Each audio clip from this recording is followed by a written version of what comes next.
नमस्कार, आप देख रहे हैं राष्ट्र प्रथम और इस वक्त की सबसे अहम खबर के साथ मैं हूं हिमानी। बुलेटिन में अहम खबरों पर विस्तार से नजर डालेंगे, लेकिन उससे पहले एक नजर डालेंगे इस वक्त की सुर्खियों पर। अधीर रंजन के बाद अब कांग्रेस नेता उदित राज ने राष्ट्रपति द्रौपदी मुर्मू के खिलाफ अपमानजनक पर टिप्पणी कर विवाद खड़ा कर दिया।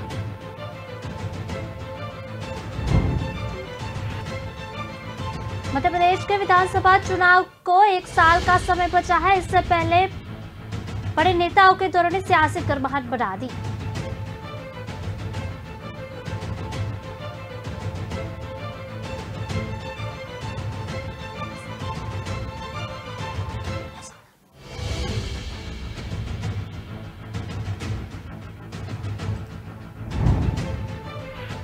केंद्रीय गृह मंत्री अमित शाह ने जम्मू कश्मीर के दौरे पर एक बार फिर विधानसभा चुनाव की चर्चा को तेज हो गई। उत्तर प्रदेश में पहली बार महिला विधायकों के लिए विशेष सत्र की चर्चा से उत्साहित योगी आदित्यनाथ सरकार अब 10 खरब डॉलर की अर्थव्यवस्था पर विधानमंडल का विशेष सत्र बुलाने जा रही है। संयुक्त राष्ट्र मानवाधिकार परिषद में उद्गार पुष्टिमों की स्थिति पर चीन को घेरने के अमेरिका व पश्चिमी देशों की कोशिशों को उस समय करारा झटका लगा, जब भारत पर यूक्रेन समेत 11 देशों के मतदान के समय अनुपस्थित रहकर चीन की परोक्ष तौर पर मदद की। तो चलिए बुलेटिन की खबरों को देखते हैं विस्तार से और बात करते हैं अधीर रंजन के बाद अब कांग्रेस नेता उदित राज ने राष्ट्रपति द्रौपदी मुर्मू के खिलाफ अपमानजनक पर टिप्पणी कर विवाद खड़ा कर दिया है। उन्होंने मुर्मू पर कई आरोप लगाए हैं। उदित राज की इस टिप्पणी के बाद भाजपा नेता संबित पात्रा ने राज ने जिस तरह से शब्दों का प्रयोग किया है वह चिंताजनक है। कांग्रेस से पहले नेता ने ऐसे नहीं किया है, बल्कि इससे पहले भी कई नेता रह चुके हैं। वहीं राष्ट्रीय महिला आयोग ने भी उदित राज को नोटिस भेजकर माफी मांगने के लिए कहा है।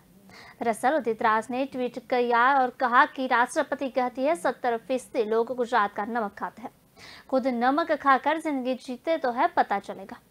इस ट्वीट में उदित राज ने एक आपत्तिजनक शब्द का प्रयोग करते हुए लिखा कि ऐसा राष्ट्रपति किसी देश को न मिले। उदित राज ने ट्वीट करते हुए लिखा कि मेरा बयान द्रौपदी मुर्मू के लिए निजी है, कांग्रेस का पार्टी का नहीं है। मुर्मू को उम्मीदवार बनाया, पर वोट मांगा आदिवासी के नाम से। राष्ट्रपति बनने से क्या आदिवासी नहीं रही? देश की राष्ट्रपति है तो आदिवासी की प्रतिनिधि भी। रोना आता है जब SC/ST के नाम से पद पर जाते हैं फिर चुप हो जाते हैं।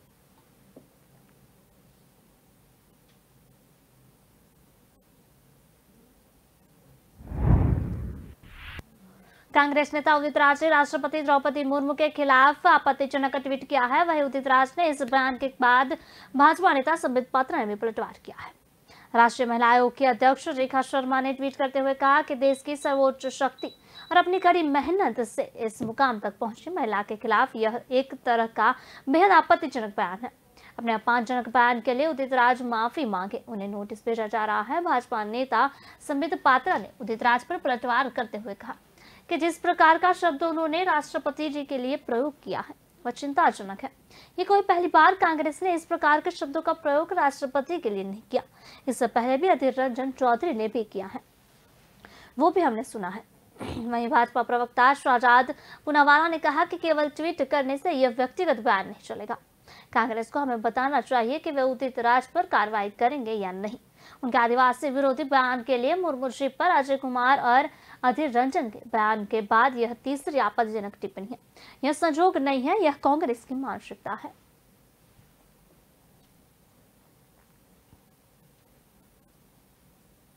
बात करते हैं मध्य प्रदेश विधानसभा चुनाव को एक साल का समय बचा है। इससे पहले प्रदेश में बड़े नेताओं के दौरे ने सियासी गर्माहट बढ़ा दी है। प्रधानमंत्री नरेंद्र मोदी ने 11 अक्टूबर को उज्जैन के महाकाल लोक का लोकार्पण करने आ रहे हैं।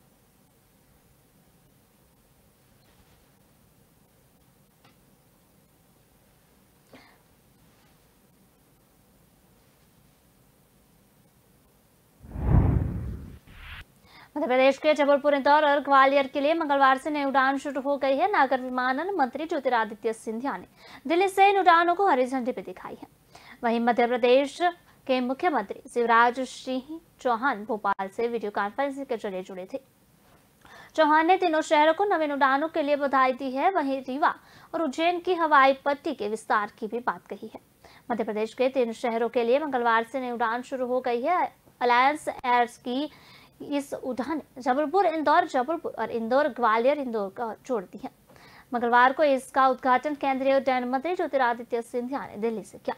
वहीं मध्य प्रदेश के मुख्यमंत्री शिवराज सिंह चौहान भोपाल से वीडियो कॉन्फ्रेंस के जरिए शामिल हुए। वहीं जबलपुर के भाजपा सांसद ने भी नागरिक विमानन मंत्री ज्योतिरादित्य सिंधिया और राज्य मंत्री वीके सिंह का धन्यवाद किया।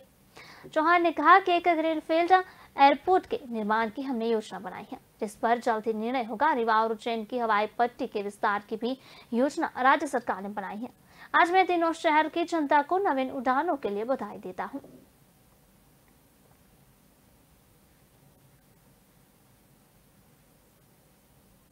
हम एक ग्रीन फील्ड एयरपोर्ट के निर्माण की भी हमने योजना बनाई है, जिस पे जल्दी निर्णय होगा। रीवा की हवाई पट्टी और उज्जैन की हवाई पट्टी को भी दोनों को विस्तार करने की योजना राज्य सरकार ने बनाई है। आज तो मैं इन तीनों शहरों की जनता को बधाई देता हूं। आज दुर्गा नवमी है। इस बार मां की आराधना में पूरे देश को लगे हुए हमने देखा। कोविड के बाद एक अलग आनंद और उत्साह की लहर थी।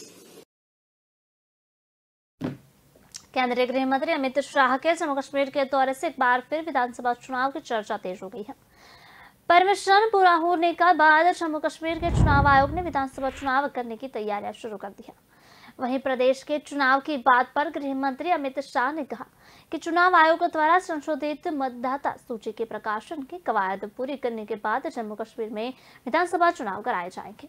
उन्होंने कहा कि हमने राजनीतिक प्रक्रिया शुरू कर दी है। मैं आपको विश्वास दिलाना चाहता हूं कि मैं एक बार चुनाव आयोग द्वारा मतदाता सूची के प्रकाशन का काम पूरा किए जाने के बाद पूरी पारदर्शिता के साथ चुनाव कराए जाएंगे और आपके अपने चुने हुए प्रतिनिधि यहाँ शासन करेंगे। जम्मू कश्मीर में विधानसभा चुनाव की तैयारियां तेज हो चुकी है। वहीं जम्मू कश्मीर में विधानसभा चुनाव की तैयारियों के मद्देनजर इलेक्ट्रॉनिक वोटिंग मशीन और voter verified paper audit trail की प्रथम स्तरीय जांच की जाएगी।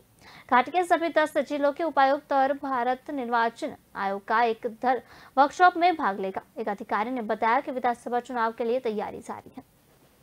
हालांकि चुनाव की तारीख की घोषणा निर्वाचन आयोग द्वारा की जाएगी। जम्मू कश्मीर के नवंबर में 2018 के बाद विधानसभा नहीं है। पीडीपी भाजपा गठबंधन सरकार के गिरने के बाद तत्कालीन राज्यपाल सत्यपाल मलिक ने विधानसभा भंग कर दी थी।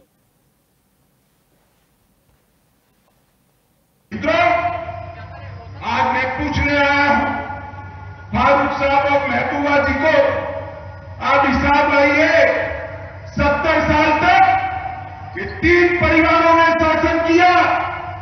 कितना इन्वेस्टमेंट आया जम्मू कश्मीर में, कितनी इंडस्ट्री आई, कितने कल कारखाने लगे, कितने युवाओं को रोजगारी मिली। 70 साल के अंदर सिर्फ 15,000 करोड़ का इन्वेस्टमेंट आया और मोदी जी ने ये 3 साल में 56,000 करोड़ का इन्वेस्टमेंट आज जम्मू कश्मीर में लाने का काम किया है। जनसभा में शामिल लोगों का कहना है कि अमित शाह ने चुनाव चोरी में गुज्जर, बकरवाल और पहाड़ियों को अनुसूचित जनजाति यानी कि एसटी का दर्जा देने की घोषणा की। उससे घाटी में भी इन समुदायों की उम्मीदें और बढ़ गई हैं। इस घोषणा पर सरकार जल्द अमलियाजमत पहनाएगी। कुपवाड़ा जिले के एलओसी के सटे तंगधार करहान क्षेत्र से आए तौकीफ अहमद ने बताया कि गृह मंत्री ने उन्हें कई उम्मीदें दी थी। जो ऐलान उन्होंने रजौरी में किया उसे अब पूरा होता देखना चाहते हैं। इस घोषणा के चलते बारामूला में बड़ी संख्या में पहाड़ी लोग यहाँ आते हैं। उन्होंने कहा कि गृह मंत्री ने जो घोषणा की उन्हें इसको लेकर वे बहुत ज्यादा खुश हैं। तौकीफ ने कहा, हमने ऐसा नजारा इससे पहले कभी नहीं देखा जैसा इस रैली में देखने को मिला। हमारे बाप दादा और परदादा सब यहाँ की परिवारवाद वाली राजनीति में पिस चुके हैं। आज हम सब प्रेरित हैं, लेकिन हमें अपने जिला मुख्यालय तक पहुंचने के लिए 40 किलोमीटर पैदल चलना पड़ता है। और हमें उम्मीद है कि मोदी सरकार उन्हें सड़क संपर्क से जोड़े, एसटी का दर्जा दे और हमारे इलाके से जोड़ने के लिए साधना टनल मिलेगी, ताकि जो मार्ग सदियों में बारामूला जिले के उड़ी सेक्टर में एलओसी से सटे एक गांव से रैली में पहुंचे। मोहब्बत सदीक ने कहा, हमें काफी उम्मीद है।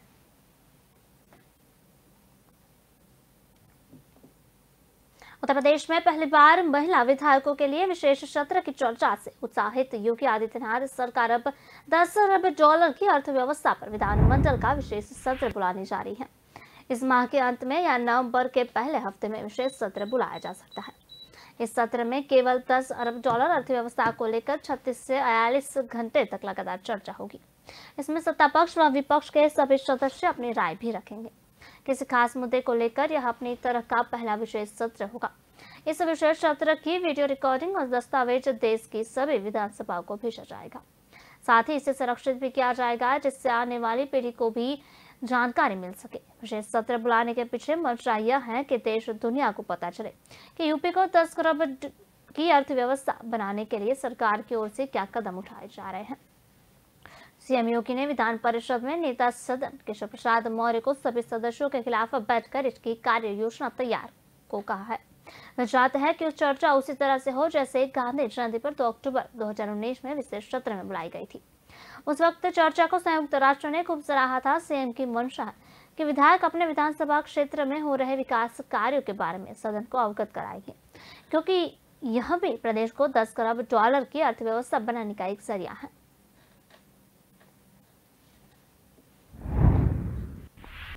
कोरोना काल में देश के गरीबों की असाधारण लक्ष्य मदद करने के लिए विश्व बैंक ने भारत की तारीफ की है। वर्ल्ड बैंक ने अध्यक्ष डेविड मालपास ने बुधवार को कहा कि कोविड-19 महामारी के दौरान भारत ने गरीबों और जरूरतमंदों की जिस तरह से मदद की है वह तारीफ काबिल है।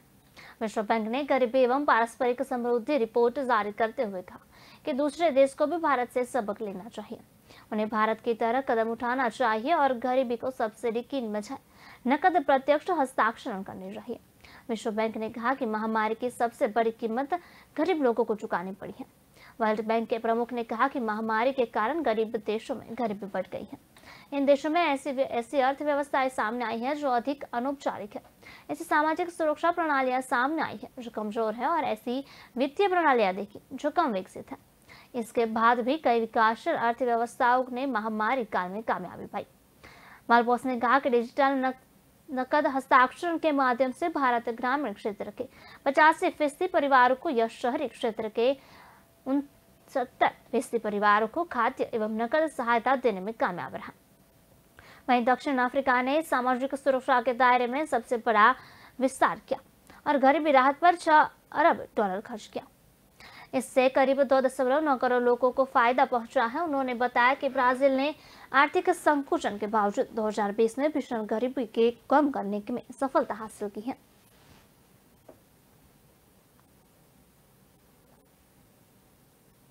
संयुक्त राष्ट्र मानवाधिकार परिषद में उजगर मुस्लिमों की स्थिति पर चीन को घेरने की अमेरिका व पश्चिम देशों की कोशिशों को उस समय करारा झटका लगा जब भारत व यूक्रेन समेत 11 देशों ने मतदान के समय अनुपस्थित रहकर चीन की परोक्ष तौर पर मदद कर दी।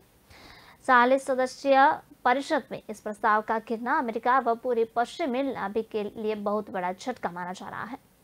परिषद में 16 वर्षों के इतिहास में यह सिर्फ दूसरा मौका है जब अमेरिका द्वारा रखा गया प्रस्ताव अस्वीकृत हुआ है। यह बदलते वैश्विक समीकरणों को भी बता रहा है। सबसे ज्यादा चर्चा भारत के रुख को लेकर है। चीन के साथ रिश्तों की मौजूदा स्थिति को देखते हुए अमेरिका के भारत से समर्थन की उम्मीद थी।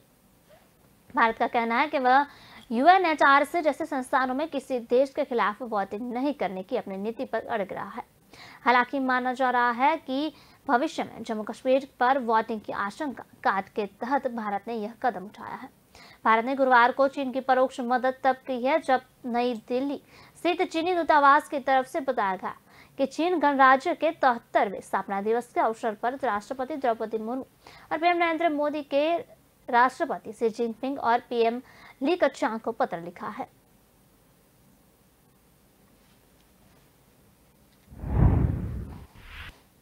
संयुक्त राष्ट्र मानवाधिकार परिषद ने श्रीलंका के संबंध में आए प्रस्ताव को स्वीकार कर लिया। इसमें श्रीलंका में रहने वाले तमिलों के कल्याण कार्यक्रमों को बढ़ावा देने, जवाबदेही तय करने और मानवाधिकारों के पालन के प्राविधान के लिए श्रीलंका ने इन प्राविधान को लागू करने के लिए कहा गया है। भारत ने इस प्रस्ताव में संबंधित मतदान में भाग नहीं लिया।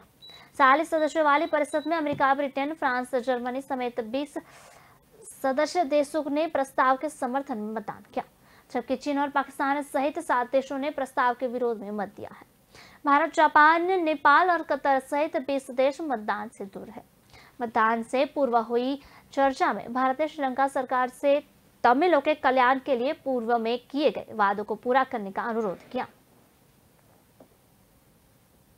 खबरों का सिलसिला लगातार जारी रहेगा। मिलते एक छोटे से ब्रेक के बाद। बस शुरू करने की बात है, फिर सपने बोलते हैं क्या करना है, किसके साथ आगे बढ़ना है, जो कहीं नहीं मिलता उसे कहाँ ढूंढना है। बस शुरू करने की बात है, उसके लिए जो भी चाहिए अपनी दुकान Amazon पर सब मिल जाएगा। शांति, तुम्हारे नए गेस्ट हाउस के पहले guest. Hello, Do you have Wi-Fi here? It will be there tomorrow.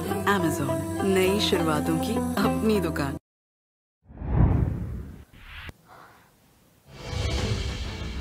प्रधानमंत्री नरेंद्र मोदी ने विश्वस्त जेपी नड्डा की अध्यक्षता में भाजपा अगला यानी 2024 का लोकसभा चुनाव लड़ेगी। नड्डा का वर्तमान कार्यकाल अगले वर्ष 20 जनवरी को खत्म हो रहा। भाजपा में शामिल हुए हर्षद द्विवेदी कांग्रेस विधायक पद से इस्तीफा दिया था। द्विवेदी ने पीएम मोदी की तारीफ की। महसाना के दूधसागर डेयरी में करोड़ों की वित्तीय अनियमितता मामले में फंसे गुजरात के पूर्व मंत्री विपुल चौधरी को राष्ट्रीय डेयरी विकास बोर्ड एनडीडीबी चेयरमैन बनाने की सिफारिश करने के चलते पूर्व मुख्यमंत्री शंकर जी वाघेला एवं कांग्रेस के पूर्व अध्यक्ष अर्जुन मोढवाडिया को महसाना की स्थानीय अदालत ने समन गुरुवार को गवाही के लिए बुलाया था। कांग्रेस के अध्यक्ष पद के दावेदार नेता शशि थरूर ने कहा कि वे कांग्रेस के युवाओं की पार्टी बनाना चाहते हैं। उन्होंने गुरुवार को यह कहा कि उनके पक्ष में समर्थन लगातार बढ़ता जा रहा है।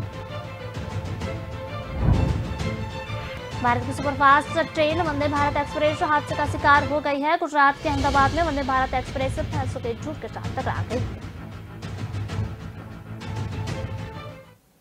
चलिए बुलेटिन की खबर को देखते हैं विस्तार से और बात करते हैं प्रधानमंत्री नरेंद्र मोदी के विश्वस्त जेपी नड्डा की अध्यक्षता में भाजपा अगला यानी कि 2024 का लोकसभा चुनाव लड़ेगा। नड्डा के वर्तमान कार्यकाल अगले 20 जनवरी को खत्म हो रहा है। इससे पहले उससे संसदीय बोर्ड उनका कार्यकाल बढ़ाने के लिए फैसले पर मुहर लगा देगा। भाजपा में अध्यक्ष का कार्यकाल 3 साल का होता है और यह लगातार 2 बार हो सकता है। वर्तमान स्थिति में लगातार चुनाव होने वाले हैं। गुजरात और खुद नड्डा के गृह राज्य हिमाचल में नवंबर-दिसंबर में विधानसभा चुनाव होने हैं। अगले साल मार्च-अप्रैल में कर्नाटक के साथ जम्मू कश्मीर के भी चुनाव हो सकते हैं। इस लिहाज में पार्टी नेतृत्व का यह मन बना चुका है कि फिलहाल अध्यक्ष का चुनाव टालकर नड्डा के कार्यकाल का लगभग 1.5 साल का विस्तार दिया जाए ताकि पार्टी बिना भटकाव के लोकसभा चुनाव तक रणनीति को लेकर उतर सके। कार्यकाल विस्तार का फैसला संसदीय बोर्ड के ही अधिकार क्षेत्र में आता है। उधर चुनाव ही पूरी प्रक्रिया होती है, जिसे राष्ट्रीय परिषद की बैठक में अंतिम मंजूरी दी जाती है। वैसे भी नड्डा ने कोविड संक्रमण काल के वक्त जिस तरह पार्टी के अंदर संवाद स्थापित कर प्रचार प्रसार किया, उसका असर साफ दिया था। उनके कार्यकाल में ही पार्टी उत्तर प्रदेश, उत्तराखंड, गोवा और मणिपुर में दोबारा जीतकर सत्ता में आई।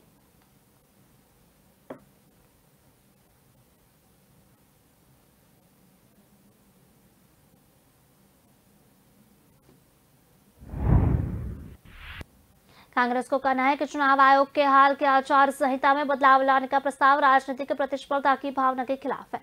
साथ ही यह लोकतंत्र के ताबूत में एक और कील का काम करेगी। कांग्रेस के महासचिव प्रभारी जयराम रमेश ने कहा कि यह निश्चित रूप से चुनाव आयोग का कामकाज नहीं है। ध्यान रहे कि चुनाव आयोग ने सभी मान्यता प्राप्त राष्ट्रीय और राज्य स्तरीय राजनीतिक दलों को अपने सभी चुनाव वादों की वित्तीय संभावना को मतदाताओं के बारे में बताने को कहा है। आयोग ने यह चेतावनी भी दी है कि अपर्याप्त जानकारी देने के बहुत खराब नतीजे हो सकते हैं। चुनाव आयोग ने 19 अक्टूबर तक सभी दलों के उनके विचार मांगे हैं। इस मुद्दे पर एक पूर्व चुनाव आयोग ने अपनी पहचान जाहिर नहीं करने की शर्त पर कहा कि यह प्रस्ताव सुप्रीम कोर्ट के रिवर्जियो बनाम कल्याणकारी योजनाओं की याचिका पर फैसले के बाद लिया जाना चाहिए था। उल्लेखनीय है कि सुप्रीम कोर्ट ने अगस्त में कहा था कि इस याचिका को 3 जजों की खंडपीठ के समक्ष सुना जाएगा। कोर्ट का कहना है कि इस मामले में गहन सुनवाई की आवश्यकता है। उन्होंने कहा कि सुप्रीम कोर्ट के फैसले के बाद चुनाव आयोग को इस मामले में दखल देना चाहिए था।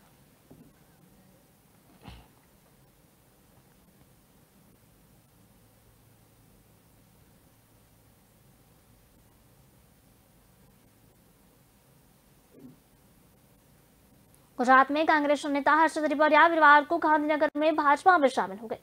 हर्षद ने 2 दिन पहले कांग्रेस विधायक पद से इस्तीफा दिया था। भाजपा के राज्य मुख्यालय कमलम में आयोजित एक समारोह के दौरान वह पार्टी में शामिल हुए। गुजरात भाजपा महासचिव प्रदीप सिंह वाघेला ने उनके पार्टी में शामिल भी किया। जूनागढ़ जिला कांग्रेस अध्यक्ष, उपाध्यक्ष, मेहसाना तालुका कांग्रेस अध्यक्ष, किसान मोर्चा के नेताओं सहित कई स्थानीय कांग्रेस नेता भी इस कार्यक्रम के दौरान भाजपा में शामिल हुए। भाजपा शासित राज्य में इस साल के अंत तक विधानसभा चुनाव होने हैं। रिपटिया ने मंगलवार को विधानसभा अध्यक्ष निमाबेन आचार्य को अपना इस्तीफा सौंपा था। भाजपा में शामिल होने के तुरंत बाद वह पूर्व कांग्रेस विधायक ने प्रधानमंत्री नरेंद्र मोदी की प्रशंसा की। राज्य के सौराष्ट्र क्षेत्र में जूनागढ़ जिले की विसावदर सीट से पूर्व विधायक ने कांग्रेस पर दिशाहीन होने का आरोप लगाया और पार्टी नेतृत्व पर जरूरत के समय उसकी मदद नहीं करने का भी आरोप लगाया। हर्षद ने कहा कि मोदी जिस तरह से देश का विकास कर रहे हैं और एमएसपी बढ़ाकर कई अन्य पहल करके किसानों के हित की रक्षा के लिए काम कर रहे हैं, उससे मैं प्रभावित हूँ। कांग्रेस दिशाहीन हो गई है। भाजपा की नीतियों ने उनके निर्वाचन क्षेत्र के लोगों को भी प्रभावित किया है। भाजपा सरकार ने मेरे क्षेत्र के किसानों को बिजली आपूर्ति के लिए मेरे अनुरोध पर ध्यान दिया। यही कारण है कि मैं भाजपा में शामिल हो गया हूँ। आने वाले दिनों में मेरे कई मित्र भी पार्टी में शामिल होंगे। हम पार्टी के सैनिकों के रूप में काम करेंगे। उन्होंने विधानसभा में जो मुद्दे उठाए थे वे किसी पार्टी या किसी व्यक्ति विशेष के खिलाफ नहीं है, बल्कि किसानों के फायदे के लिए थे। भाजपा सरकार ने सभी मुद्दों को सुलझा लिया, यही वजह है कि मैं इसमें शामिल हुआ हूँ।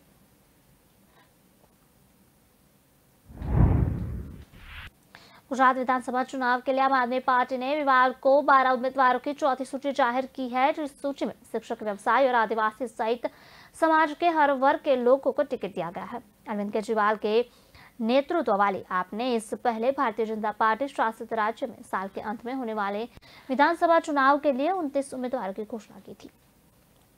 आप गुजरात की सभी 182 सीटों पर चुनाव लड़ना चाहती है। आपने अब तक 41 उम्मीदवारों की घोषणा की है।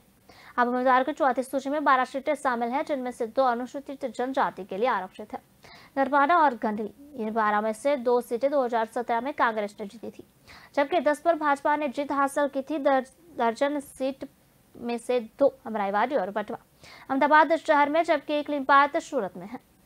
गुजरात आपके अध्यक्ष गोपाल इटालिया ने कहा कि नई सूची में उम्मीदवारों में शिक्षक, व्यवसायी और सामाजिक कार्यकर्ता शामिल हैं। उम्मीदवारों की सूची में हिम्मतनगर सीट से निर्मल सिंह पवार शामिल है, जो एक सेवानिवृत्त शिक्षक है, जबकि गांधीनगर के लिए दौलत पटेल एक व्यवसायी है।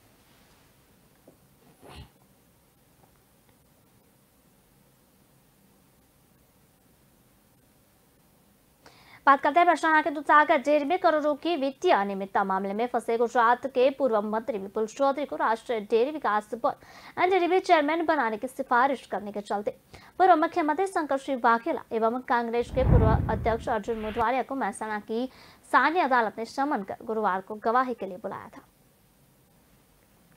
अदालत में वाघेला ने स्वीकार किया कि तत्कालीन प्रधानमंत्री वाजपेयी से उन्होंने चौधरी को एनडीडीबी का चेयरमैन बनाने की सिफारिश की थी। सब कुछ दस्तावेज में मौजूद है, अदालत चाहे तो जांच कर ले। गवाही के बाद वाघेला मेहसाणा में ही आयोजित साक्षी हुंकार महासभा में पहुंचे। यहाँ उन्होंने कहा कि राजनीति सेवा का माध्यम है, इसमें निजी लाभ या हानि की बात सोचने वाले लोगों की नहीं आना चाहिए। गुजरात में केशुभाई पटेल व शंकर सिंह वाघेला की सरकार में मंत्री रह चुके चौधरी वर्ष 1996 में भाजपा से बगावत कर नई सरकार बनाने वाले वाघेला के सेनापति रहे हैं। करीब 25 साल के आपसी मतभेद भुलाकर एक बार फिर से ये दोनों नेता एक दूसरे के साथ आ गए हैं। चौधरी फिलहाल न्याय की हिरासत में है।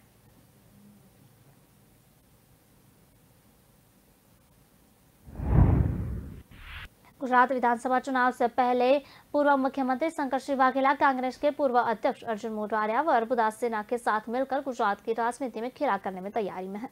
दरअसल पार्टी के पूर्व अध्यक्ष राहुल गांधी गत विधानसभा चुनाव से पहले वाघेला के दबाव की राजनीति से काफी नाराज है।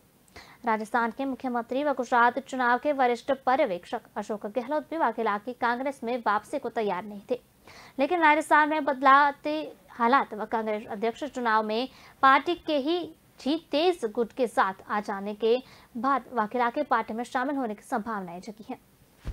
मोटवाडिया का कहना है कि चौधरी भाजपा के ही पूर्व मंत्री है, उनकी अर्बुदा सेना की बढ़ती ताकत से चिंतित भाजपा सरकार उनके राजनीतिक कैरियर को खत्म करने के लिए उन पर शिकंजा कस रही है।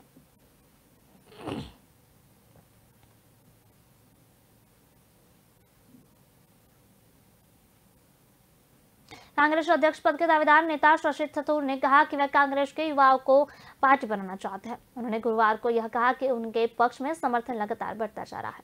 तिरुवनंतपुरम से सांसद थरूर ने चेन्नई में एक अध्यक्ष पद के चुनाव के प्रचार के दौरान कहा कि उनकी पार्टी राहुल गांधी की भारत जोड़ो यात्रा के अध्यक्ष पद के चुनाव को किस तरह से देखती है, यह सबसे ज्यादा मायने रखता है।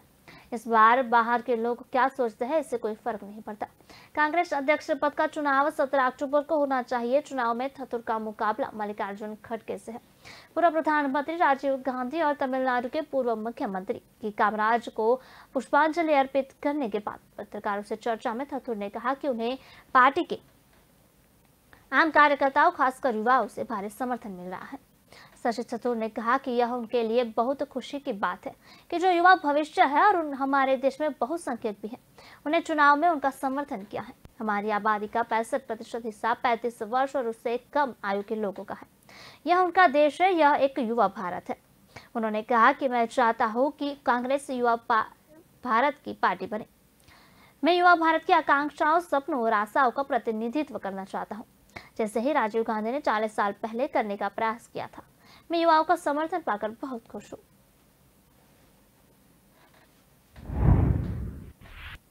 भारत जोड़ो यात्रा के दौरान कर्नाटक में कांग्रेस अध्यक्ष सोनिया गांधी की मौजूदगी ने राहुल गांधी की कन्याकुमारी से कश्मीर तक की 3570 किलोमीटर की पदयात्रा नई ऊर्जा पर दी है। मंड्या जिले में सोनिया गांधी से पदयात्रा में शामिल होने के दौरान उमड़े लोगों की हुजूम ने तमिलनाडु और केरल के मुकाबले कर्नाटक में भारत जोड़ो यात्रा की सियासी हलचलें कई ज्यादा बढ़ा रही है। दिलचस्प यह है कि कई वर्षों बाद जनता से जुड़े किसी सार्वजनिक कार्यक्रम में शरीक हुई सोनिया इस दौरान एक शब्द भी नहीं बोली, मगर यात्रा में उनकी सांकेतिक भागीदारी ने ही सियासी गहमा-गहमी इतनी बढ़ा दी कि कर्नाटक भी यह मुख्यमंत्री भाजपा नेता बसवराज बोम्मई भी यह टिप्पणी करने को बहते हुए यात्रा के सूबे की राजनीति पर कोई असर नहीं पड़ेगा। दशहरा के 2 दिनों के विराम के बाद शुरू हुई भारत जोड़ो यात्रा के 27वें दिन पार्टी नेताओं व कार्यकर्ताओं की नारेबाजी जयकार के बीच सोनिया गांधी कुछ किलोमीटर पदयात्रा में शामिल हुई। इस दौरान उमड़ी भीड़ के हुजूम के बीच सुरक्षा कर्मियों के अलावा खुद राहुल गांधी कई बार अपनी मां को संभालते व बचाते नजर आए। इस क्रम के मां बेटे का निश्चल प्रेम अनुराग की कई झलकें भी नजर आई और इससे जुड़ी तस्वीर और वीडियो ने इंटरनेट मीडिया पर भी हलचल मचाई।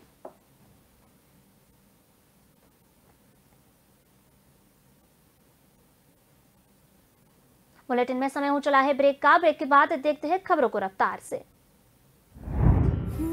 बस शुरू करने की बात है, फिर सपने बोलते हैं क्या करना है, किसके साथ आगे बढ़ना है, जो कहीं नहीं मिलता उसे कहाँ ढूंढना है। बस शुरू करने की बात है, उसके लिए जो भी चाहिए अपनी दुकान Amazon पर सब मिल जाएगा। शांति, तुम्हारे नए गेस्ट हाउस के पहले गेस्ट।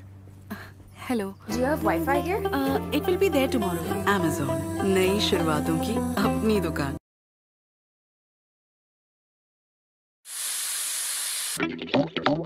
थोड़ा रोस्ट, थोड़ा फ्राई, थोड़ा लोड, थोड़ा हाई, थोड़ा अपना वाला ट्राई। मेरा ट्विस्ट, मेरा टेस्ट, मेरा ट्विस्ट। अमृतसरी छोले, मेरे वाले छोले। वंडर मसाला। मेरा ट्विस्ट, मेरा टेस्ट।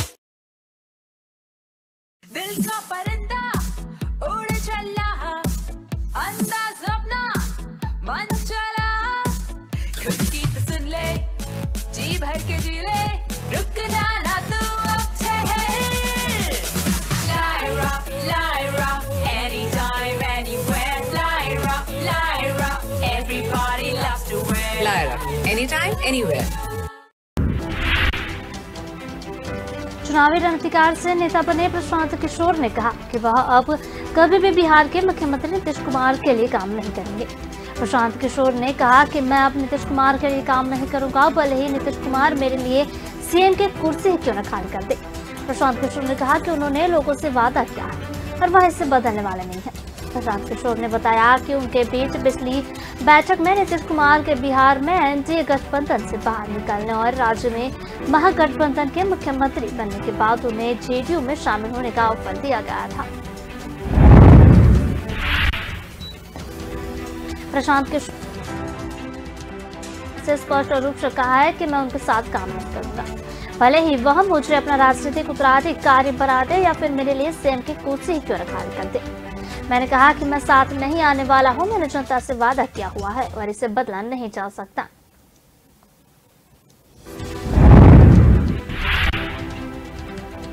बिहार में 2 विधानसभा सीटों मोकामा और गोपालगंज सीट पर 3 नवंबर को मतदान की घोषणा हो गई है।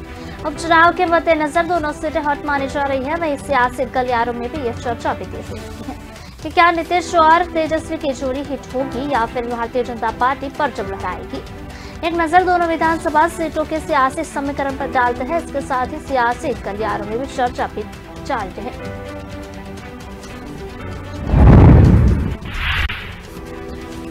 1951 में मोकामा विधानसभा सीट घोषित हुई, उसके बाद से वहां बाहुबली नेताओं का कब्जा रहा है। इस विधानसभा से पार्टी कोई भी हो, लेकिन भूमिहार प्रत्याशी ही जीत दर्ज कराता रहा।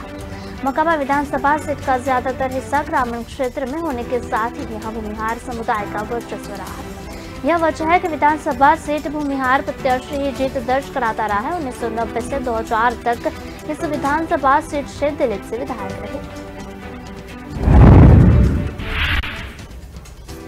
मुंबई स्थित रिलायंस फाउंडेशन के अस्पताल को जान से मारने की धमकी देने वाले बिहार से गिरफ्तार कर लिया गया है।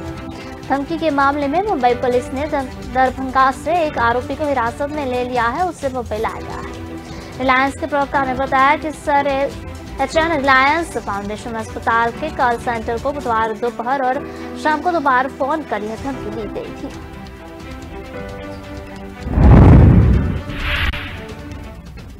आरोपी ने अस्पताल को बम से उड़ाने और मुकेश नीता एवं आकाश व अनंत अंबानी की हत्या करने की धमकी लैंडलाइन फोन नंबर पर मिली थी। यह धमकी भरा फोन अस्पताल के लाइन नंबर पर आया, जिसके बाद अफरा तफरी का माहौल बन गया है। इस मामले में मुंबई पुलिस ने मामला दर्ज कर जांच शुरू की है। पुलिस अधिकारियों ने बताया कि धमकी भरा फोन 12:57 पर अनजान नंबर से आया था। धमकी देने वाले व्यक्ति ने अंबानी परिवार के नाम पर भी धमकी दी। अधिकारियों के मुताबिक डीबी मार्ग पुलिस स्टेशन में मामला दर्ज किया गया और आगे की जांच की जा रही है। इस साल अगस्त में एक जौहर के अस्पताल में फोन करने और उद्योगपति मुकेश अंबानी और उनके परिवार के सदस्यों को जान से मारने की धमकी देने के बाद गिरफ्तार किया गया था।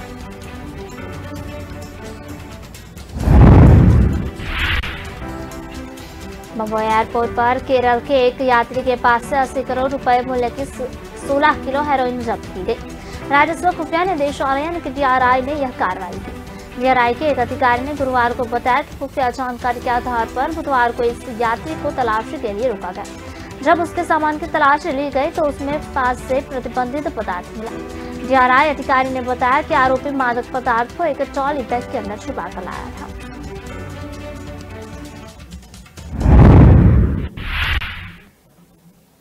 संयुक्त राष्ट्र मानवाधिकार परिषद में उइगर श्रमिकों सीट पर चीन को घेरने की अमेरिका व पश्चिमी देशों की कोशिशों को उस समय करारा झटका लगा जब भारत व यूक्रेन समेत 11 देशों ने मतदान के समय अनुपस्थित रहकर चीन की परोक्ष तौर पर मदद की। 47 सदस्यों परिषद में इस प्रस्ताव का घेरना अमेरिका व पूरी पश्चिम नाभिक के लिए बहुत बड़ा झटका माना जा रहा है।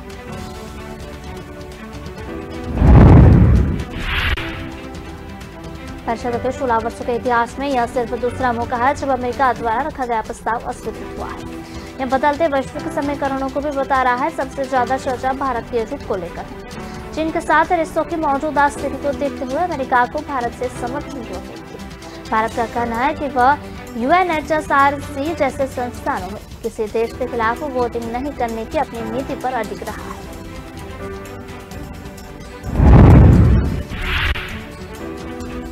हालांकि माना जा रहा है कि भविष्य में जम्मू कश्मीर के वोटिंग की आशंका की काज के तरह भारत ने यह कदम उठाया है।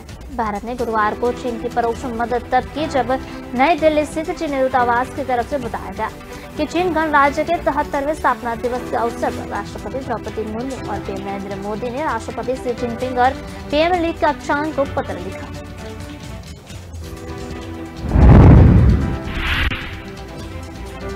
संयुक्त राष्ट्र मानवाधिकार परिषद ने श्रीलंका के संबंध में आए प्रस्ताव को स्वीकार कर लिया है। इसमें श्रीलंका में रहने वाले तमिलों को कल्याण कार्यक्रमों को बढ़ावा देने, जवाबदेही तय करने और मानवाधिकारों को पालन के प्रावधान है। श्रीलंका से इन प्रावधानों को लागू करने के लिए कहा गया है। भारत ने कहा इस प्रस्ताव से संबंधित मतदान में भाग नहीं लिया।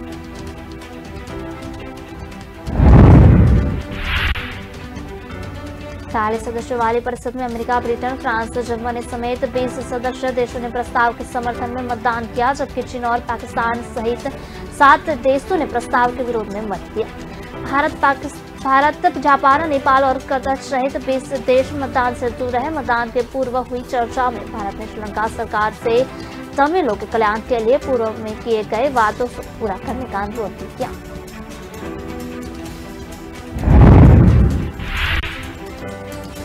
संयुक्त राष्ट्र पहुंचे भारतीय विदेश राज्य मंत्री विमलधन ने अफ्रीकी महाद्वीप की प्राकृतिक संपदा आतंकी संगठनों से बचाने की अंतर्राष्ट्रीय समुदाय से अपील किया। सुरक्षा परिषद में उन्होंने कहा अफ्रीकी में मौजूद संपदा आतंकी संगठन खुद को मजबूत कर रहे हैं। इसके बाद वे पूरी दुनिया में हिंसा और आतंक फैला रहे हैं, उन पर अफ्रीका में ही रोक लगाई जानी चाहिए। इसमें पूरी दुनिया का कल्याण निहित है।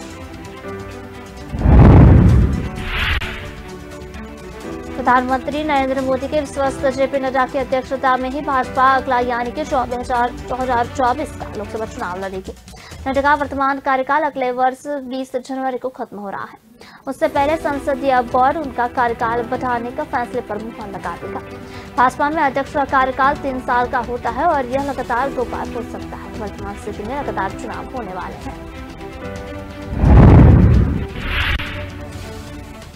गुजरात और खुद नड्डा के गृह राज्य हिमाचल में नवंबर एवं दिसंबर में विधानसभा चुनाव होने वाले हैं। अगले साल मार्च अप्रैल में कर्नाटक के साथ साथ जम्मू कश्मीर में भी चुनाव हो सकते हैं। इस लिहाज से पार्टी नेतृत्व का यह मन बना चुका है कि बिहार अध्यक्ष का चुनाव टालकर नड्डा के कार्यकाल को लगभग 1.5 साल का विस्तार किया जाए, ताकि पार्टी बिन भटकाव के लोकसभा चुनाव तक रणनीति को जमीन पर उतार सके।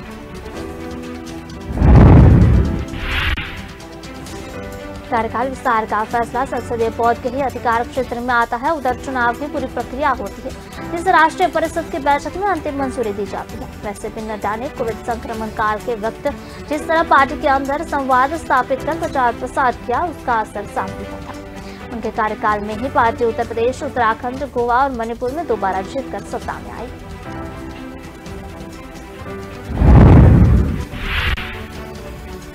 कांग्रेस का कहना है कि चुनाव आयोग के हाल के आचार संहिता में बदलाव लाने के प्रस्ताव राजनीतिक प्रतिस्पर्धी की भावना के खिलाफ है। साथ ही यह लोकतंत्र के ताबूत में एक और कीला का काम करेगी। कांग्रेस के महासचिव प्रभारी जयराम रमेश ने कहा कि यह निश्चित रूप से चुनाव आयोग का कामकाज नहीं है। ध्यान रहे कि चुनाव आयोग ने सभी मान्यता प्राप्त राष्ट्रीय और राज्य स्तरीय राजनीतिक दलों को अपने सभी चुनाव वादों को वित्तीय संभावना को मतदाताओं के बारे में बताने को कहा है।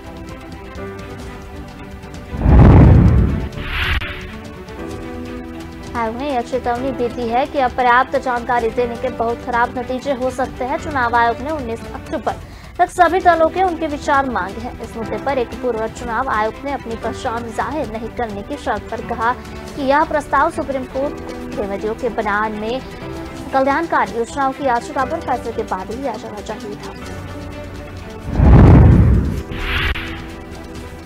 उल्लेखनीय है कि सुप्रीम कोर्ट ने अगस्त में कहा था कि इस याचिका को 3 जजों की खंडपीठ के समक्ष सुना जाएगा। कोर्ट ने कहा है कि इस मामले में गहन सुनवाई की आवश्यकता है। उन्होंने कहा कि सुप्रीम कोर्ट के फैसले के बाद चुनाव आयोग को इस मामले में दखल देना चाहिए था। गुजरात में कांग्रेस नेता हर्षद पटेल वीरवार को गांधीनगर में भाजपा में शामिल हो गए। हर्षद ने 2 दिन पहले कांग्रेस विधायक पद से इस्तीफा दिया था। भाजपा के राज्य मुख्यालय कमलम में आयोजित एक समारोह के दौरान वह पार्टी में शामिल हुए। गुजरात भाजपा महासचिव प्रदीप सिंह वाकेला ने उनके पार्टी में स्वागत किया।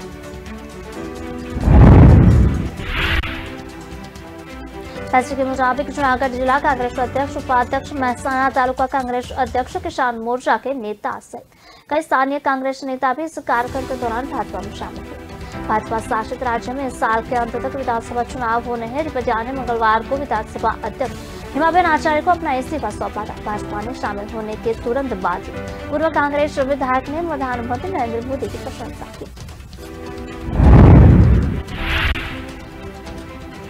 हर्षद ने कहा कि मोदी जिस तरह से देश का विकास कर रहे हैं और MSP बढ़ाकर और कई अन्य पहल करके किसानों के हित में रक्षा के लिए काम कर रहे हैं, उसमें मैं प्रभावित हूँ। कांग्रेस दिशाहीन हो गई है। भाजपा की नीतियों ने उनके निर्वाचन क्षेत्र के लोगों को भी प्रभावित किया है। भाजपा सरकार ने मेरे क्षेत्र के किसानों को बिजली आपूर्ति के लिए मेरे अनुरोध पर ध्यान दिया।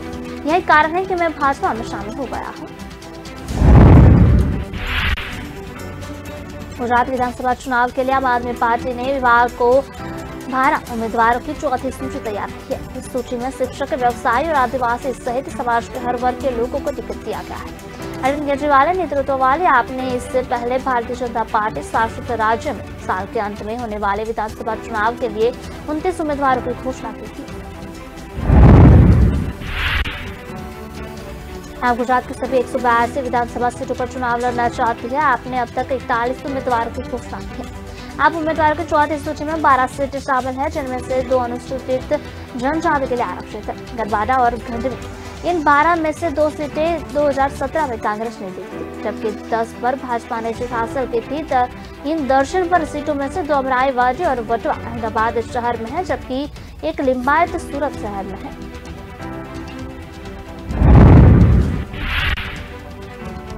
गुजरात आपके अध्यक्ष गोपाल इटालिया ने कहा कि नई सूची में उम्मीदवारों में शिक्षक, व्यवसायी और सामाजिक कार्यकर्ता शामिल है। उम्मीदवारों की सूची में हिम्मतनगर सीट से निर्मल सिंह परमार शामिल है, जो एक सेवानिवृत्त शिक्षक है, जबकि गांधीनगर से दौलत पटेल एक व्यवसायी है।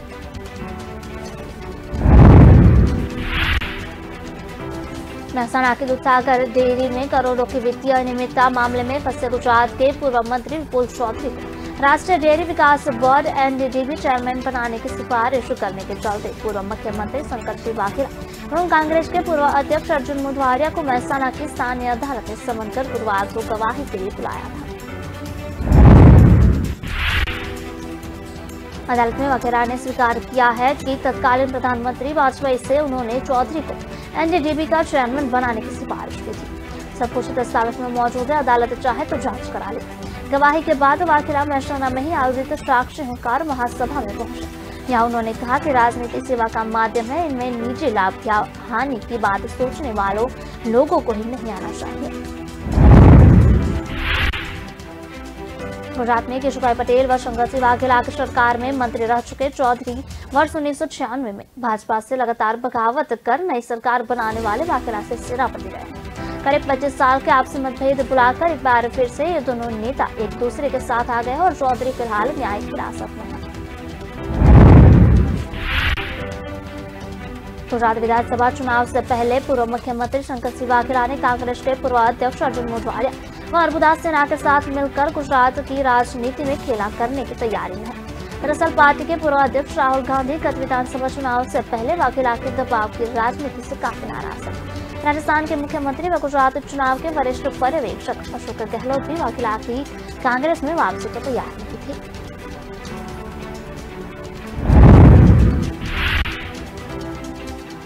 लेकिन राजस्थान में बदे हालात व कांग्रेस अध्यक्ष चुनाव में पार्टी के ही तेज गुट के साथ आ जाने वाली बाद वाघेला के पार्टी में शामिल होने की संभावनाएं जुटी है। मोढवाडिया का कहना है कि चौधरी भाजपा के ही पूर्व मंत्री है तथा उनके अरबुदास सेना की बढ़ती ताकत से चिंतित भाजपा सरकार उनके राजनीतिक कैरियर को खत्म करने के लिए ऊपर शिकंजा कस रही है। कांग्रेस अध्यक्ष पद के दावेदार नेता शशि थरूर ने कहा कि वे कांग्रेस को युवाओं की पार्टी बनना चाहते हैं। उन्होंने गुरुवार से यह कहा कि उनके पक्ष में समर्थन लगातार बढ़ता जा रहा है। तिरुवनंतपुरम से सांसद थरूर ने चेन्नई में एक अध्यक्ष पद के चुनाव के प्रचार के दौरान कहा कि उनकी पार्टी राहुल गांधी की भारत जोड़ो यात्रा और अध्यक्ष पद के चुनाव को किस तरह से देखती है, यह सबसे ज्यादा मायने रखता है। इस पर बाहर के लोग क्या सोचते हैं, इससे कोई फर्क नहीं पड़ता। कांग्रेस अध्यक्ष पद का चुनाव 17 अक्टूबर को होना चाहिए। चुनाव में थरूर का मुकाबला मल्लिकार्जुन खड़गे से है।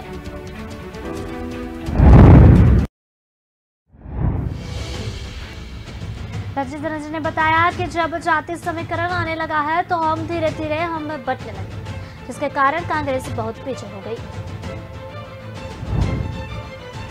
गुजरात में विधानसभा चुनाव की तारीखों का ऐलान अभी नहीं हुआ है, लेकिन आम आदमी पार्टी के एमपी ने सियासी तपिश को अभी से बढ़ाने का काम किया है। रैलियों, रोड शो और सभाओं के आयोजन में सूबे में माहौल गर्म। ज्ञानोबी परिसर में सर्वे के दौरान मिले शिवलिंग की लंबाई और चौड़ाई, गहराई, उम्र और आसपास की एरिया की कार्बन डेटिंग यानी आधुनिक तरीके से जांच पर शुक्रवार को जिला जज की अदालत का आदेश आ सकता है।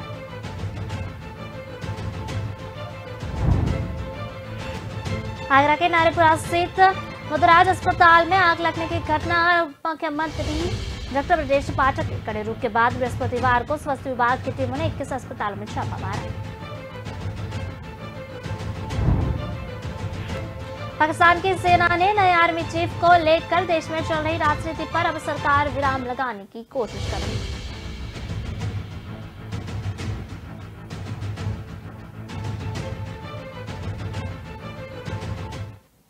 बात करते हैं भारत की superfast train Vande Bharat express हादसे का शिकार हो गई है। गुजरात के अहमदाबाद में वंदे भारत एक्सप्रेस भैंसों के झुंड से टकरा गई। टक्कर लगने के बाद वंदे भारत एक्सप्रेस क्षतिग्रस्त हो गई है। बताया जा रहा है कि हादसे में वंदे भारत का इंजन एक हिस्सा क्षतिग्रस्त हुआ है। जानकारी के मुताबिक वंदे भारत मुंबई सेंट्रल से गुजरात के गांधीनगर आ रही थी। पश्चिमी रेलवे के वरिष्ठ पीआरओ के जे जयंत ने इसको लेकर अधिक जानकारी दी है। उन्होंने बताया कि हादसा सुबह 11:15 बजे का आसपास हुआ है, जब उस वक्त वंदे भारत वटवा स्टेशन से मणिनगर आ रही थी। तभी अचानक भैंसों का एक झुंड रेलवे ट्रैक पर आ गया और टक्कर हो गई। पीएम मोदी ने 6 दिन पहले ही भारत ट्रेन को हरी झंडी दिखाई थी। मोदी ने 30 सितंबर को अपने गुजरात के दौरे के दौरान ट्रेन को हरी झंडी दिखाई। इस ट्रेन को मेक इन इंडिया के तहत तैयार किया गया है। इसको ज्यादातर पार्ट भारत में ही तैयार किए गए हैं। पीएम मोदी ने बीते साल स्वतंत्रता दिवस के मौके पर लाल किले की प्राचीर से अपना संबोधन के दौरान अगले 75 सप्ताह में 75 वंदे भारत ट्रेनें चलाने की घोषणा की थी। प्रधानमंत्री नरेंद्र मोदी ने देश की आजादी के 75 वर्ष पूरा होने के अवसर पर आजादी का अमृत महोत्सव के अंतर्गत आत्मनिर्भर भारत बनाने का आह्वान किया है। मुख्यमंत्री भूपेंद्र पटेल के नेतृत्व में गुजरात ने इस आह्वान को स्वीकार कर लिया। आत्मनिर्भर गुजरात से आत्मनिर्भर भारत के निर्माण के लिए उद्योगों को प्रोत्साहन देने के लिए एक महत्वपूर्ण योजना का ऐलान किया गया। मुख्यमंत्री भूपेंद्र पटेल ने उद्योगों को आत्मनिर्भरता के लिए सहायता हेतु the Atmanirbhar Gujarat scheme for assistance to industries योजना की उद्योग राज्य मंत्री जगदीश विश्वकर्मा की उपस्थिति में घोषणा की। प्रधानमंत्री के मार्गदर्शन में भारत दुनिया में सबसे तेजी से विकसित हो रही अर्थव्यवस्थाओं के रूप में उभरा है।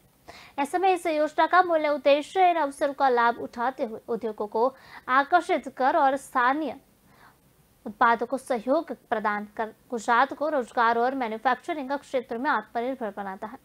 मुख्यमंत्री ने इस महत्वाकांक्षी योजना के संबंध में विस्तार से जानकारी देते हुए कहा कि गुजरात उद्यमियों और उद्यमिता की भूमि तथा देश का मैन्युफैक्चरिंग हब है। गुजरात ऐसी अपार क्षमताओं के परिणाम स्वरूप प्रधानमंत्री के आत्मनिर्भर भारत के विजन को साकार करने में आत्मनिर्भर गुजरात के जरिए नेतृत्व करने को तैयार है।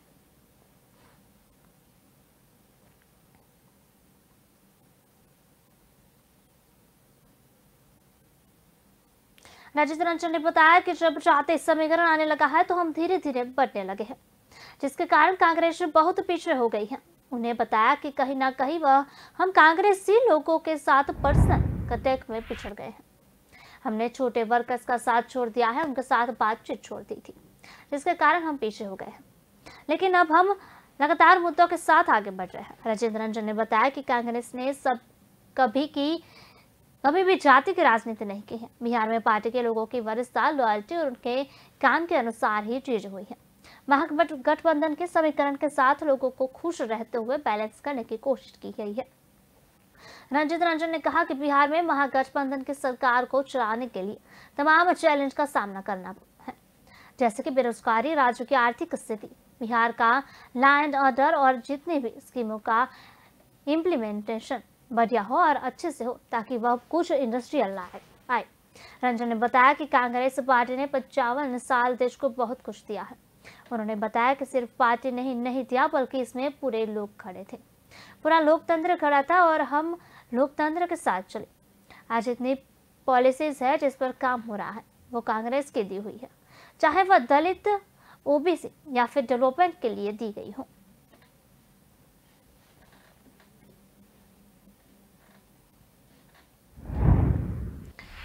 लालू प्रसाद के लगातार 12वीं बार राजद के अध्यक्ष बनाए जाने के बारे में मात्र 4 दिन पहले जगदानंद सिंह ने अपने पद से त्याग पत्र का प्रस्ताव कर राज्य के नए नेतृत्व की परेशानी में वृद्धि कर दी है।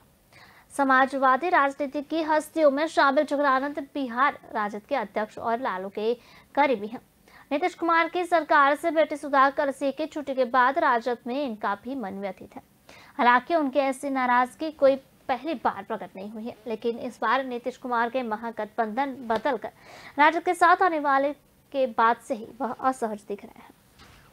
जगदानंद सिंह अपने तौर तरीके से उन्होंने संकेत भी कर दिया है वह इस गठबंधन के पक्ष में नहीं है। पहले भी जब कभी तेजस्वी और नीतीश के बीच आत्मीयता दिखी, जगदानंद रुख आक्रामक ही दिख रहा है। त्यागपत्र की खबर और बिहार में हलचल के बीच लालू ने जगदानंद को दिल्ली बुलाया है। दोनों की मुलाकात शुक्रवार को होनी है। इस्तीफे की पेशकश के बाद उन्हें मनाया जाएगा। बहुत संभव है कि लालू प्रसाद समझाने पर जगदानंद हर बार की तरह मान भी जाए, लेकिन प्रश्न तो तब भी उठेगा कि लालू के पुराने और सबसे विश्वस्त सिपाही को राजद के राष्ट्रीय अध्यक्ष के चुनाव से कुछ घंटे ऐसा कदम क्यों उठाना पड़ा। बात निकलेगी तो जगदानंद के मंत्री पुत्र सुधाकर के इस्तीफे की भी चर्चा होगी, जिन्हें अपनी ही सरकार के विरुद्ध बयानबाजी के कारण गांधी जयंती के दिन मंत्री पद से हाथ धोना पड़ा है। हालांकि सुधाकर का लिखित त्याग पत्र लेकर उप मुख्यमंत्री तेजस्वी यादव के पास जगदानंद स्वयं गए थे, लेकिन माना जा रहा है कि उन्हें यह फैसला बेमन से करना पड़ा। गुजरात में विधानसभा चुनाव की तारीखों का ऐलान भी अभी नहीं हुआ है, लेकिन आम आदमी पार्टी के एंट्री ने सियासी तापश को अभी से बढ़ाने का काम कर दिया है। रैलियों, रोड शो और सभाओं के आयोजन में सूबे में माहौल गर्म है। प्रधानमंत्री नरेंद्र मोदी, दिल्ली के सीएम अरविंद केजरीवाल और कांग्रेस के पूर्व अध्यक्ष राहुल गांधी जैसे प्रमुख सियासी हस्तियों के दौरे से चुनावी बहार साफ महसूस की जा रही है। इस बार भी विधानसभा चुनाव में किसानों का मुद्दा हावी रहेगा। यही वजह है कि आम आदमी पार्टी और कांग्रेस किसानों के मुद्दे को उठा रहे हैं। वहीं भारतीय जनता पार्टी यह सुनिश्चित करने में जुटी हुई है कि किसानों को राज्य और केंद्र की ओर से चलाई जा रही योजनाओं का पूरा लाभ मिल सके। भाजपा किसानों के लिए चलाई जा रही योजनाओं के बारे में जागरूकता फैलाने में जुटी हुई है। भाजपा अध्यक्ष जेपी नड्डा और से शुरू की गई नमो किसान पंचायत का उद्देश्य यही है। इलाके के अलावा कृषि क्षेत्र में श्रमिकों की कमी की चुनौतियों का सामना करने के लिए ड्रोन जैसी तकनीक को भी प्रोत्साहित किया जा रहा है। इस बार आम आदमी पार्टी की एंट्री से दिलचस्प मुकाबले का असर है। अरविंद केजरीवाल ने अपनी सभाओं में दिल्ली मॉडल का हवाला दे रहे हैं। दिल्ली के मुख्यमंत्री अरविंद केजरीवाल ने मंगलवार को भाजपा पर हमला बोलते हुए कहा था कि गुजरात के लोगों ने आम आदमी पार्टी के मुफ्त बिजली के विचारों को पसंद किया है।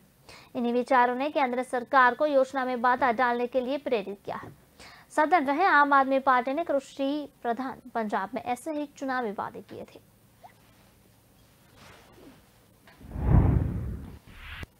गुजरात में जैसे जैसे विधानसभा चुनाव नजदीक आ रहे हैं, वैसे वैसे राजनीतिक दल एक दूसरे पर आरोप प्रत्यारोप लगा रहे हैं। भाजपा और आम आदमी पार्टी के नेताओं ने तो रैलियां और सभाओं पर जोर देना शुरू कर दिया है। मुख्यमंत्री अरविंद केजरीवाल तो टाउन हॉल और कार्यकर्ताओं से सामने सामने की मीटिंग भी कर चुके हैं। ऑटो ड्राइवर के घर जाकर खाना खा चुके हैं। दलित को अपने पक्ष में करने के लिए उनको अपने घर पर बुलाकर दावत दे चुके हैं। दिल्ली और पंजाब में सत्ता हासिल करने के बाद अब आम आदमी पार्टी ने गुजरात पर फोकस किया है। गुजरात के हर जिले में बीजेपी एक एक केंद्रीय मंत्री या किसी मुख्यमंत्री की ड्यूटी लगा रही है। इतना डर, ये डर आम आदमी पार्टी का नहीं है, ये डर गुजरात के लोगों का है जो बीजेपी से बहुत नाराज थे और अब तेजी से आपका दामन थाम रहे हैं। दरअसल इस साल के अंत तक गुजरात में विधानसभा चुनाव होने हैं। पार्टी ने इसके लिए पूरी रणनीति बना ली है। आम आदमी पार्टी भाजपा की रणनीति पर नजर रखे हुए है और भाजपा के तमाम वायदों को देख रही है। इस बीच सीएम अरविंद केजरीवाल की सूचना मिली है कि भाजपा गुजरात में चुनाव जीतने के लिए हर तरह से हथकंडे अपना रही है। इस वजह से वहां हर जिले में बीजेपी के केंद्रीय मंत्री या किसी अन्य नेता की ड्यूटी लगाई जा रही है, जिससे पार्टी को नुकसान न हो।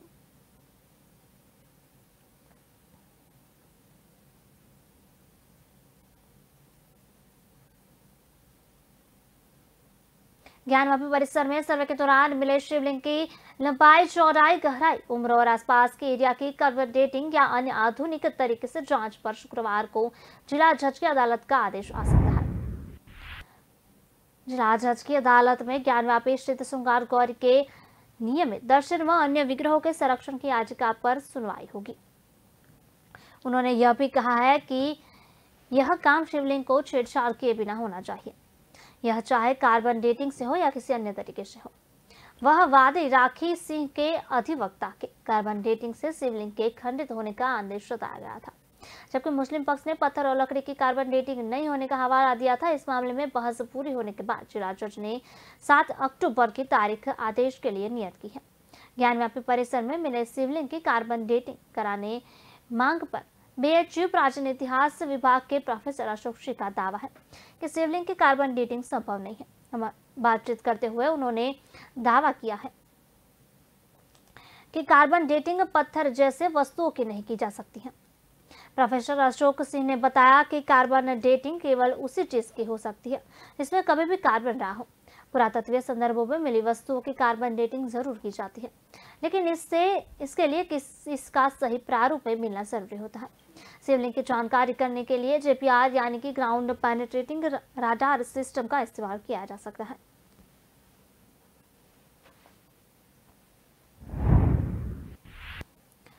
फिलहाल तब तक संग्रहालय में लोग आजाद की पिस्तौल नहीं देख सकेंगे, इसलिए इसे सेंट्रल हॉल से हटाकर रिजर्व कर लिया गया है।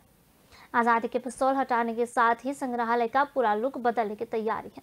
सेंट्रल हॉल के आधुनिकीकरण पर काम शुरू हो गया है। सेंट्रल हॉल को नया रूप देने के बाद आजाद की पिस्तौल 10 करोड़ रुपए की लागत से बनी देश की पहली इंटरैक्टिव आजाद गैलरी में प्रदर्शित की जाएगी। इसके लिए प्रक्रिया शुरू कर दी गई है और इसके लिए सांस्कृतिक मंत्रालय की ओर से PMO को पत्र भी लिखा गया है। इस बीच पिस्तौल की शिफ्टिंग की दिशा में काम शुरू कर दिया गया है। संग्रहालय के वित्त अधिकारी राघवेंद्र सिंह ने बताया कि फिलहाल अब सेंट्रल हॉल में आजाद की पिस्तौल नहीं दिखाई देगी। संग्रहालय के सेंट्रल हॉल से हटाई गई इस कोल्ड पिस्तौल की भी कहानी कम दिलचस्प नहीं है।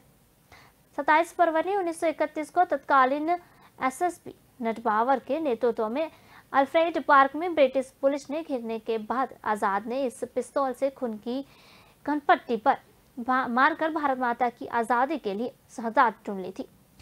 नटबावर की सेवानिवृत्ति के वक्त ब्रिटिश सरकार ने यह कोल्ड उन्हें उपहार में दी थी, जिससे वह अपने साथ इंग्लैंड ले गए थे। इसके बाद वर्षा की मशक्कत के बाद इस पिस्तौल को वापस लाया गया था। आगरा के नरीपुर स्थित आर्मुतराज अस्पताल में आग लगने की घटना और उप मुख्यमंत्री डॉक्टर ब्रजेश पाठक के कड़े रुख के बाद बृहस्पतिवार को स्वास्थ्य विभाग की टीमों ने इस अस्पताल में छापा मारा। सुरक्षा अग्निशामक ने इंतजाम नहीं मिलने और मौके पर डॉक्टर उपस्थित न पाए जाने पर 4 अस्पतालों को सील कर दिया गया। वहीं बिना पंजीकरण के संचालित मलपुर स्थित रघुवंशी अस्पताल के संचालकों पर रिपोर्ट दर्ज कराई गई। मुख्य चिकित्सा अधिकारी डॉक्टर अरुण श्रीवास्तव ने बताया कि 8 टीमें अस्पतालों का निरीक्षण करने के लिए अलग अलग क्षेत्रों में भेजी गई है। अस्पतालों में बेसमेंट में मरीज भर्ती पाए गए हैं। ऑपरेशन थिएटर भी संचालित हो रहा था। यमुना पार स्थित राजधानी अस्पताल, मंगलम अस्पताल, कालिंदी विहार स्थित नारायण देव अस्पताल को सील कर दिया गया है। इसके अलावा संगल अस्पताल, मधुवन सरस्वती अस्पताल, सिटी मेडिकेयर, राधे गोविंद व गुड लाइफ अस्पताल को अग्निशामक के इंतजाम न होने और अन्य कमियों पाए जाने की नोटिस दिए जाए हैं। 7 दिन का समय कमियों को दूर करने के लिए दिया गया है। इस अवधि तक चिकित्सक कार्य बंद रखने के लिए निर्देश भी दिए गए हैं। फिलहाल बुलेटिन में बस इतना ही। विस्तार से खबरें पढ़ने के लिए आप हमारी वेबसाइट का भी प्रयोग कर सकते हैं। हमारी वेब का पता है www.kalamkartavya.com। हमारी कलम ही हमारा कर्तव्य है। इसी उद्देश्य के साथ आप खबरों को राष्ट्रप्रथम के साथ देखते रहिए। नमस्कार।